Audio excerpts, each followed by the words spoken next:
দেখুন বন্ধুরা, আমি একটা বড়া ভাজবো। এর আগেও আমি পুঁই শাকের পাতার বড়া দেখিয়েছি। তো আজকে যেটা সব দিয়ে দিয়েছি, কাঁচা লঙ্কা কুচি, পেঁয়াজ কুচি, পেঁয়াজ দিয়ে আর পুঁই শাকের পাতা দিয়ে বড়া করব। বেসন আছে, কালো জিরে আছে, একটু মিষ্টি আর একটা নুন হলুদ। এটাকে এখন মাখাবো, মাখিয়ে বড়াটা ভাজবো।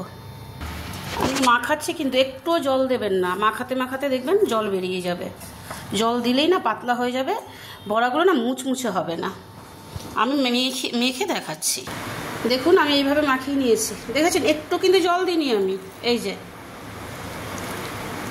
সব মিশ্রণগুলো দিয়ে সব দিয়ে আমি মাখিয়ে নিয়েছি। এবার এরকম করে, আর আমি কড়াতে তেল দিয়ে দিয়েছি। সাদা তেলটা দেওয়াই উচিত ছিল, আমার সাদা তেল শেষ হয়ে গেছে, তাই সর্ষের তেল দিয়েই ভাজছি। আপনারা সাদা তেল দিয়ে সর্ষের তেল দিয়েও খারাপ লাগে না, তো সাদা তেল দিয়েই ভাজা বুঝি সাদা তেল দিয়েই ভালো লাগে।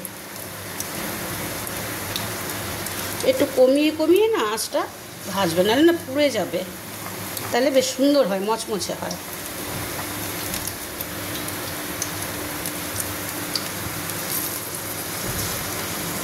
আমি এভাবে দিয়ে ভেজে আসছি। আমি দেখে নিচ্ছি ও পাশটা একটু এরকমভাবে উল্টিয়ে পাল্টিয়ে। নামানোর সময় সবসময় ভাজা করে না কি করবেন, গ্যাস বাড়িয়ে নামাবেন, তাহলে তেলটা ছেড়ে দেয় তাড়াতাড়ি, তেলটা লেগে থাকে না গায়ে। বড়াগুলো দেখুন কি সুন্দর ভাজা হয়ে গিয়েছে। এবার নামিয়ে নিচ্ছি। এবার একটু বাড়িয়ে দিয়েছি তেলটা ঝরানোর জন্য।